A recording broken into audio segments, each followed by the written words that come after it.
As we've established, the NHL is plagued by teams stuck in mediocrity, neither rebuilding nor contending, yet fans defend this state with excuses.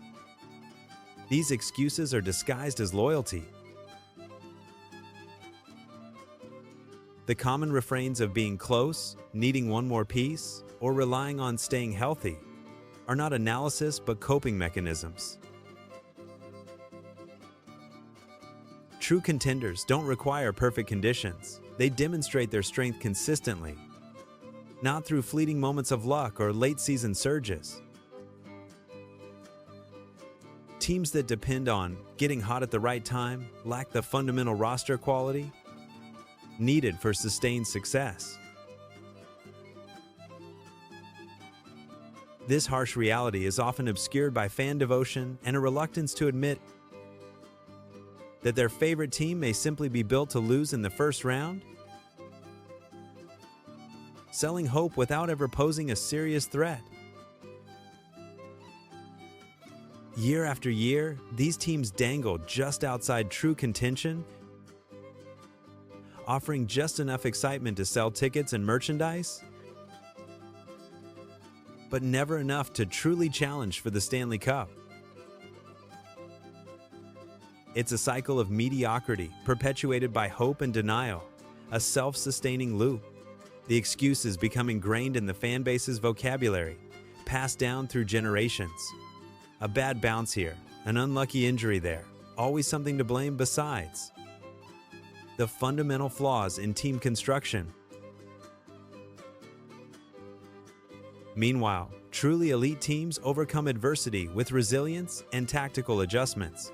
They adapt, adjust, and find ways to win even when things aren't going their way. They don't need everything to fall perfectly into place. They create their own opportunities. They make their own luck through skill, strategy, and unwavering determination. The mid-tier teams, however, are masters of self-deception, skilled in the art of illusion. They point to a strong month as evidence of their potential, conveniently ignoring the preceding and following months of inconsistent play and lackluster performance. They overvalue their own players, clinging to the belief that they're just one breakout season away from superstardom, despite years of evidence to the contrary. This delusion is often fueled by a lack of objective analysis and critical self-assessment. Local media, beholden to the team for access and advertising revenue, rarely offer the kind of critical assessment needed to break through the noise and challenge the status quo. Instead, they amplify the team's narrative, reinforcing the fans' hopes and downplaying the glaring weaknesses that prevent them from true contention. The result is a fan base perpetually stuck in a state of optimistic delusion, convinced that this year will be different, even when all evidence points to the contrary. This cycle continues until the team is forced into a long overdue rebuild, often triggered by a change in ownership or a complete collapse on the ice, a moment of reckoning. Even then, the denial persists, with fans clinging to the hope that the rebuild will be quick and painless, ignoring the years of accumulated bad decisions that led to this point, the consequences of years of mismanagement. The truth is, sustained success in the NHL requires more than just hope and hard work. It requires shrewd management, objective evaluation, and a willingness to make difficult decisions, even if those decisions are unpopular with the fan base. A commitment to long-term vision. It demands a willingness to confront uncomfortable truths and challenge deeply held beliefs. Until teams are willing to confront their mediocrity head-on, they will remain trapped in this cycle of denial, forever chasing a dream that is just out of reach. They will continue to sell hope without delivering results, perpetuating the cycle of disappointment. This pattern is not just about wins and losses, it's about a deeper cultural problem. It's about a fear of change, a resistance to innovation, and a reluctance to embrace new ideas. It's about clinging to outdated strategies and refusing to adapt to the evolving landscape of the NHL. Ultimately, breaking free from this cycle requires a fundamental shift in mindset. It requires a willingness to challenge conventional wisdom, to question assumptions, and to embrace risk. It requires a commitment to excellence, a relentless pursuit of improvement, and an unwavering belief in the power of innovation. Only then can teams truly escape the trap of mediocrity and achieve sustained success. And only then can fans finally break free from the cycle of denial and embrace a more realistic and ultimately more rewarding perspective on their team's prospects. The first step is admitting there is a problem. The next is being willing to do something about it. The future of the team depends on it. That harsh reality stings, so fans double down. Many cling to intangible qualities to justify their team's shortcomings. Praising a player's hard work often masks a lack of top-tier talent, while touting leadership can indicate a deficiency in skill.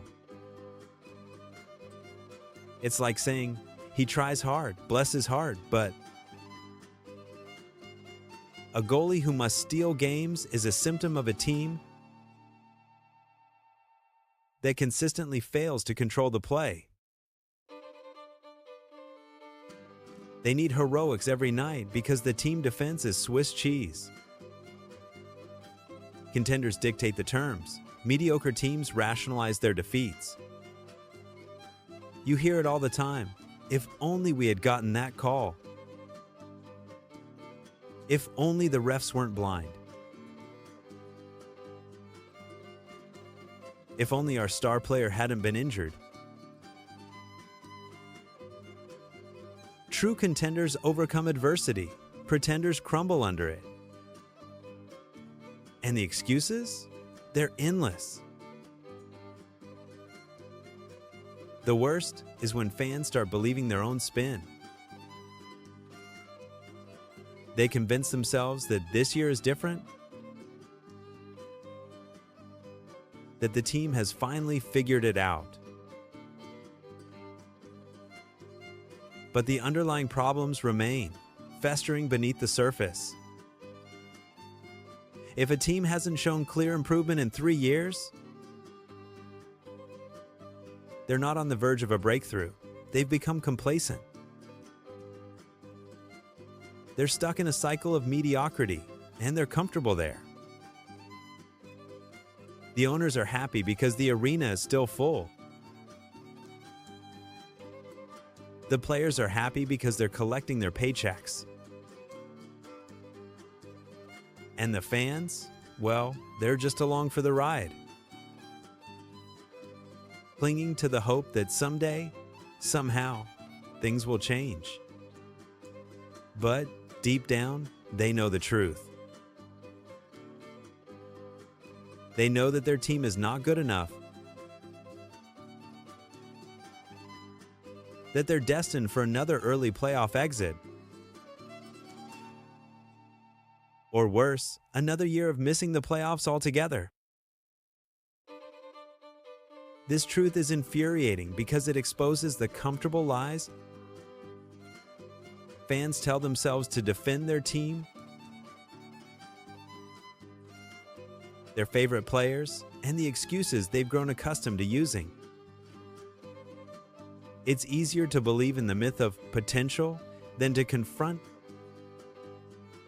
the reality of underachievement. It's easier to blame the coach, the general manager, or the refs than to admit that the team simply isn't talented enough. The denial runs deep, a protective shield against the harsh light of reality, but the truth, like a persistent rash, keeps itching. It whispers in the back of their minds during every loss, every blown lead, every missed opportunity. It's the nagging feeling that maybe, just maybe, they're wasting their time and money on a team that will never win. And yet, they keep coming back for more, fueled by a mixture of hope, loyalty, and a stubborn refusal to admit defeat.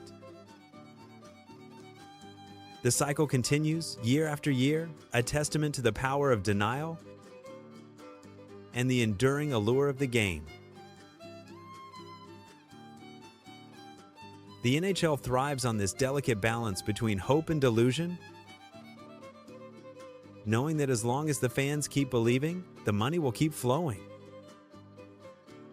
So, the mediocre teams persist, selling dreams that rarely come true, while the contenders laugh all the way to the Stanley Cup.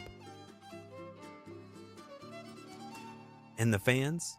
They'll keep cheering, keep hoping, and keep denying, because in the end, that's all they have left.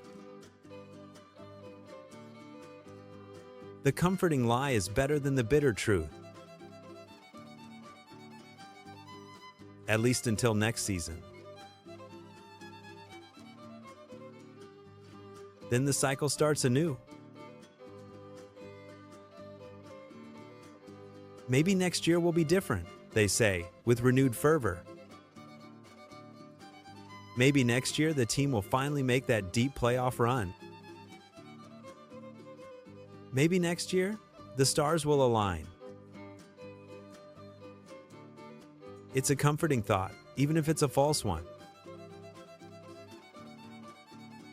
The hope, however misguided, keeps them coming back.